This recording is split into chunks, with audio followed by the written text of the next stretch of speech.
விட்டார்கள். எல்லா ஜனங்களும் என்ன செய்யறாங்க, ஓடுறாங்க. ஐயோ நம்மளையும் பூமி விழுங்கி விடும் என்று ஓடுகிறார்கள்.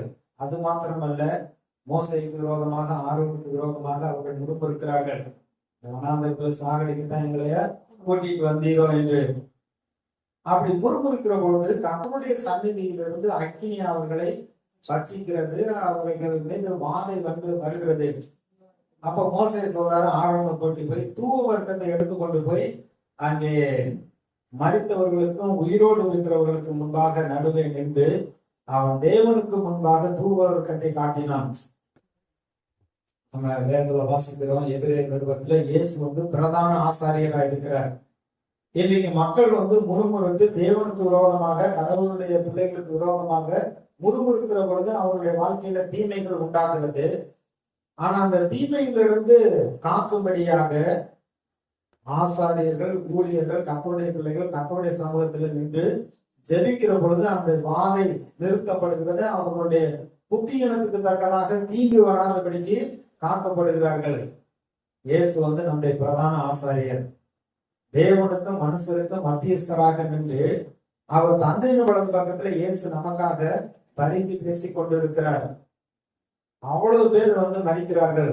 முறை அந்த இடத்துல 14,700 பேர் மறிக்கிறார்கள். இந்த ஆசாரியன் போய் தேவனுக்கு முன்பாக அந்த தூவர்க்கத்தை போட்டு நின்ற பொழுது வாதை நிறுத்தப்பட்டது என்று சொல்லப்பட்டிருக்கிறது. இந்த உடன்படிக்கையின் மக்களுக்கு விரோதமாய் வந்த புறஜாதிகளுக்கு கலக்கமும் பயமும் கொள்ளை நோயும் அவர்களை பிடித்தது. அவர்கள்ட்ட இருந்து அவர்கள் இவர்களுக்கு தீமை செய்யாதபடிக்கு பாதுகாத்தார். இஸ்ரேலுடைய பாளையத்துக்குள்ள இருக்கிற ஆட்களும் துன்மார்க்கராக இருந்து அவர்கள் கடவுளுக்கு விரோதமாக, தேவனுடைய நோக்கத்துக்கு விரோதமாக பேசுகிற பொழுது இவருடைய வாழ்க்கையில மரணம் விடுகிறது சொல்லுவாங்க. அவங்களும் கோயிலுக்கு தானே போனாங்க, அவங்களும் பைபிள் தானே வாசிக்கிறாங்க, அவங்களுக்கு ஏன் நஷ்டம் வந்துச்சு அப்படிம்பாங்க. நம்மளை நியாயம் தீர்க்கும்படியாக தேவன் வைக்கவில்லை. நம்முடைய வாழ்க்கையில தீங்கு வராதபடிக்கு நாம் கர்த்தரை சார்ந்து கொள்ள வேண்டும். அவருடைய வார்த்தைக்கு நம்ம கீழ்ப்படிய வேண்டும். நமக்குள்ளே பிசாசு கொண்டு வரக்கூடிய அந்த சோதனையான மனிதர்களை போதித்து என்னுடைய முன்னேற்றத்துக்கு இவங்கதான் தடையா இருக்காங்க, என்னுடைய வெற்றிக்கு இவங்கதான் தடையா இருக்கிறாங்க, இவங்கதான் கெடுத்துட்டாங்க அப்படின்னு மனிதர் மீது பிசாசு முறுமுறுக்க வைக்கிறான். முறுமுறுக்க வைத்து நம்முடைய அந்த ஆசீர்வாதமான அந்த வளையத்தை வெளியே வரும்படி செஞ்சிடறான். அப்போ உலக மக்களை போல நம்ம பேசின உடனே தீமை நம்மை பிடித்துக் கொள்ளுகிறது. அதற்கு இடம் கொடுக்க கூடாது. என்னாகமம் 21வது அதிகாரத்துல இயேசு நமக்காக பரிந்து பேசிக் கொண்டிருக்கிறார். அவர் அந்த தீங்குகளில் இருந்து நம்மை பாதுகாக்கிறவர். இஸ்ரேல் மக்கள் வனாந்தரத்தில் வருகிற பொழுது 4வது வசனம் பாருங்க. அவர்கள் ஏதோம் தேசத்தை சுற்றி போகும்படிக்கு ஓர் என்னும் மலையை விட்டு சிவந்த சமுத்திரத்தின் வழியாய் பிரயாணம் பண்ணினார்கள். வழியின் நிமித்தம் ஜனங்கள் மனமடிவடைந்தார்கள். ஜனங்கள் தேவனுக்கும் மோசைக்கு விரோதமாய் பேசி, நாங்கள் வனாந்தரத்திலே சாகும்படி நீங்கள் எங்களை எகிப்திலிருந்து வரப்பட்டது என்ன? இங்கே அப்பமும் இல்லை, தண்ணீரும் இல்லை, இந்த அற்பமான உணவு எங்களது மனதுக்கு வெறுப்பாய் இருக்கிறது என்றார்கள். பாருங்க, வனாந்தரத்தில் இருந்த கொல்லிவாய் சர்ப்பங்கள்லாம் அவர்களை கடித்து விட்டது. அநேகர் மறிக்கிறார்கள். இப்படி மறித்து கொண்டிருக்கிற பொழுது மோசே கர்த்தர்கிட்ட போய் வேண்டுகிறார். கர்த்தர் என்ன சொல்றாரு, ஒரு வெண்கல சர்ப்பத்தை எடுத்து அதை மரத்தின் மீது வைத்து, கோழி மீது வைத்து உயர்த்தி பிடி. பாம்பு கடிக்கப்பட்டவர்கள் அந்த வெண்கல சர்ப்பத்தை நோக்கி பார்த்தால் பிழைப்பார்கள். அதே போலதான் பாம்பு கடிக்கப்பட்டவர்கள் அந்த வெண்கல சர்ப்பத்தை நோக்கி பார்த்தாங்க, பிழைத்தார்கள். யோவான் சுவிசேஷம் 3வது அதிகாரத்துல எப்படி மோசே வனாந்தரத்தில் வெண்கல சர்ப்பத்தை உயர்த்தி வைத்தானோ அது போல மனுஷகுமாரன் உயர்த்தப்பட வேண்டும். நான் உயர்த்தப்பட்டிருக்கிற பொழுது எல்லாரையும் என்னிடமாக இழுத்துக் கொள்வேன் என்று சொல்லுகிறார். தேவனுக்கு விரோதமாக, ஊழியக்காரர்களுக்கு விரோதமாக அவர்கள் முறுமுறுத்தபடினாலே அங்க வனாந்தரத்துல அத்தனை வருஷமா நடந்து வந்துகிட்டு இருக்கிறாங்க. ஒரு கொள்ளிவாய் சர்ப்பம் அவங்களை கடிக்கல. எப்ப முறுமுறுத்தார்களோ அந்த சர்ப்பங்கள் கடித்து விட்டது. அதிலிருந்து காக்கும்படியாக அவர்கள் சிலுவையை நோக்கி பார்க்கிற பொழுது அந்த வெண்கல சர்ப்பமாக உயர்த்தப்பட்ட அந்த இயேசுவை பார்க்கிற பொழுது அவர்கள் அந்த அழிவிலிருந்து காக்கப்படுகிறார்கள். இன்றைக்கு இது போன்ற சூழ்நிலைகள் வருகிற பொழுது நாம் சிலுவையை நோக்கி பார்க்க வேண்டும். சிலுவை பற்றிய உபதேசம் கெட்டு போறவர்களுக்கு பைத்தியமா இருக்கிறது, ரட்சிக்கப்பட்ட நமக்கும் தேவ பலனா இருக்கிறது. ஆண்டவர் நல்வாழ்வுக்கு என்றுதான் நம்மை அழைத்திருக்கிறார்.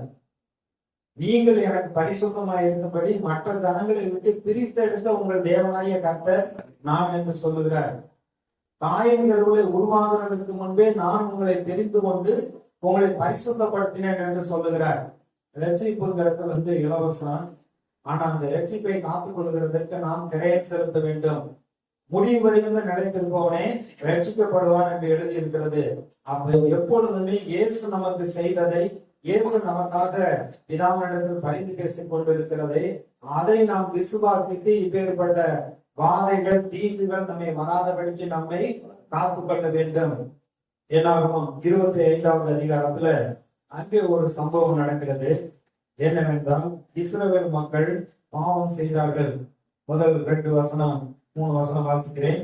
இஸ்ரவேல் சித்தீமிலே தங்கி இருக்கையில் ஜனங்கள் மோவாபின் குமாரத்திகளோடு வேசித்தனம் பண்ண தொடங்கினார்கள். அவர்கள் தங்கள் தேவர்களுக்கு இட்ட பணிகளை விருந்து பண்ணும்படி ஜனங்களை அழைத்தார்கள். ஜனங்கள் போய் புசித்து அவர்கள் தேவர்களை பணிந்து கொண்டார்கள். இப்படி இஸ்ரவேல் பாகால் பேயோரை பற்றி கொண்டார்கள். அதனால இஸ்ரவேல்கள் கர்த்தருடைய கோபம் மூண்டது. என்ன அப்படின்னா, நண்பருங்க போனாங்க, அப்புறம் சாப்பிட்டாங்க, அப்புறம் அதோட கலந்து அது சாமிதான்னு கூப்பிட்டீங்க. 10 கட்டளைகள் கொடுக்கிற பொழுதே முதல் கட்டளைகள் என்ன சொல்லியிருக்கார்? உன் தேவனாகிய கர்த்தர் நானே, என்னை தவிர உனக்கு வேற ஒரு தெய்வம் உண்டாயிருக்க வேண்டாம். வானத்தின் கீழும் சரி, பூமியின் மேலும் சரி, இருக்கக்கூடிய பூமியின் மேல இருக்கக்கூடியவர்களும் சரி, யாதொரு சுருவத்தையும் விக்கிரகத்தையும் உண்டாக்க வேண்டாம். அவைகளை நமஸ்கரிக்க வேண்டாம், அவைகளை சேவிக்க வேண்டாம். அதுக்காகவே நீ வாழ வேண்டாம். நான் உங்கள் தேவனாகிய கர்த்தர் என்று சொல்லி இருக்கிறார். இது மோவாப், அம்மோன் அந்த ஜாதிகளை குறித்து சொல்லுகிற பொழுது, இவர்கள் கர்த்தருடைய சபைக்கு உட்படல் ஆகாது, 10ஆம் தலைமுறையிலையும் வரக்கூடாதுன்றெல்லாம் அப்படி சொல்லுகிறார். ஆனா மோவாபிய ஸ்திரீதான் ரூத்து. அவள் என்ன செய்தார்? உன்னதமான கர்த்தரை தனக்கு தாவரமாக அவள் ஏற்றுக்கொண்டார். அந்த சொல்றேன், நீ கர்த்தருடைய சட்டையணிகள் அடைக்கலமாய் உனக்கு அவராலே உனக்கு நிறைவான பலன் உண்டாயிருப்பதாக முதல் அப்படி சொன்னாரு. ஆனா உண்மையா அந்த இடத்துல இருந்து புறஜாதிகளா இருக்கிற அந்த இடத்துல இருந்து ஒதுக்கப்பட்ட அந்த ஜனங்கள்ல இருந்து கர்த்தரை விசுவாசித்து ஏற்றுக்கொண்டு வருகிற பொழுது அவர் ஏற்றுக்கொள்ளுகிறார். அந்த ரூத்தின் மூலமாக தான் போவாஸ் மூலமாக அங்கே தாவீது வருகிறார். தாவீதின் குமாரனாக இயேசு பிறக்கிறார். அப்ப இஸ்ரவேல் மக்கள் பாவம் செய்தார்கள். போனாங்க, எல்லாருக்கும் போனாங்க, அதுக்கப்புறம் சாப்பிட்டாங்க, அங்க வேசித்தனம் பண்ணினார்கள். கர்த்தருடைய கோபம் வந்தது. அது மாத்திரமல்ல, அந்த இடத்துல ஏறக்குறைய 24,000 பேர் மரிக்கிறார்கள். இதுவும் அல்லாமல் இங்கே சபையாக எல்லாரும் ஆசரிப்பு கூடாரத்துக்கு முன்பாக நின்று கர்த்தர் என்ன சொல்லுகிறார் என்று கர்த்தருடைய கோபம் இங்க இப்பொழுது வாதை இருக்கிறதே. கர்த்தரிடத்தில் இறக்கத்துக்காக நின்று கொண்டிருக்கிற பொழுது ஒரு இஸ்ரவேலன் ஒரு மோவாபிய ஸ்திரியை அழைத்து கொண்டு, மீதியான ஸ்திரியை அழைத்து கொண்டு போய் அவன் தேசித்தனம் பண்ணுகிறான். வேசித்தனம் பண்றப்ப ஆசாரியனாகிய பிணைக்காசு ஒரு ஈட்டியை எடுத்து கொண்டு போய் அவருடைய குருவை கொத்தி போடுகிறான். இப்படி கொத்தி போட்டதுனாலே 11ஆம் வருஷம் பாருங்க, நான் என் எருசலேமில் இஸ்ரவேல் புத்திரரை நிர்மூலமாக்காதபடிக்கு ஆசாரியனாகிய ஆரோனின் குமாரனாகிய எலெயாசாரின் மகன் பிணைகாஸ் என் நிமித்தம் அவர்கள் நடுவில் பக்தி வைராக்கியம் காண்பித்ததினால் இஸ்ரவேல் புத்திரர் மேல் உண்டான என் உக்கிரத்தை திருப்பினான். ஒரு மனிதர் குடும்பத்துக்கு ஒரு ஆள் கர்த்தருக்கு வைராக்கியம் பாராட்டி இந்த மாதிரி தீமையான காரியங்களுக்கு இடம் கொடுக்க மாட்டேன்னு வைராக்கியம் பாராட்டுகிற பொழுது அங்கே கர்த்தருடைய நாமம் மகிமைப்படுகிறது. உங்கள் நிமித்தம் கர்த்தருடைய கோபத்தை நீங்கள் அதை திருப்புகிறவர்களாய் இருக்கிறீர்கள். சாந்தப்படுத்துகிறான். கர்த்தருடைய கோபத்தை அவன் நீக்கி போடுகிறான், உக்கிரகத்தை திருப்பினான். ஆகையால் இதோ அவனுக்கு என் சமாதானத்தின் உடன்படிக்கையை கட்டளையிடுகிறேன்.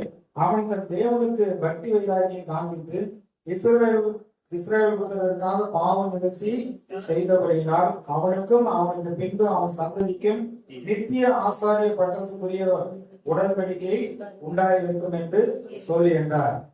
ஒரு மனிதர் கர்த்தருக்கு வைராக்கியம் பாராட்டுகிற பொழுது அவனும் சரி அவனுடைய குடும்பமும் சரி கர்த்தர் அவர்களோடு கூட ஒரு உடன்படிக்கை பண்ணுகிறார். நீங்க பொதுவாக ஊழியம்னா காசு இருந்தா செஞ்சிடலாம், இல்ல கொஞ்சம் திறமை இருந்தா செஞ்சிடலாம் அப்படின்லாம் நினைக்கிறார்கள். எபிரேயர் நிருபத்தில் சொல்லப்பட்டிருக்கு, ஆரோனை போல அழைக்கப்பட்டாலுடைய ஒருவன் இந்த கனமான ஊழியத்திற்கு தானாக ஏற்படுவதில்லை. மக்கள் மறித்து கொண்டிருக்கிறார்கள், கர்த்தருடைய கோபம் வருகிறது என்றால் அழைக்கப்பட்ட தேவனுடைய மனுஷன் போய் கர்த்தருக்கு முன்பாக நின்று அங்கே தூவ வர்க்கம் எடுக்கிறதை பார்க்கிறோம். இங்கேயும் பார்க்கிறோம், ஒரு ஆசாரியனுடைய குமாரன் ஒருவன் போய் வைராக்கியம் பாராட்டி கர்த்தருடைய கோபத்தை அங்கே சாந்தப்படுத்துகிறான். அதனால அவனுக்கும் அவனுடைய சந்ததிக்கும் நான் நித்திய ஆசாரிய பட்டத்தை ஊழியத்தை கொடுப்பேன் என்று சொல்லுகிறார். இப்படி வைராக்கியம் பாராட்டுகிறது நிமித்தமாக அங்கே வாதை நிறுத்தப்படுகிறதை பார்க்கிறோம். பொல்லாமோனக்காக வாதை கூடாரத்தை அணுகாதுன்னு சொல்லியிருக்காரு. அதுக்கு முன்பு பாத்தீங்கன்னா துன்மார்க்கருக்கு வர பலனை காண்பீர்கள் இருக்கு. இவர்கள் உடன்படிக்கை மக்கள் தான். இவர்களோடு கூட எகிப்திலிருந்து பல ஜாதியான ஆட்களும் கர்த்தரை நம்பி அவர்கள்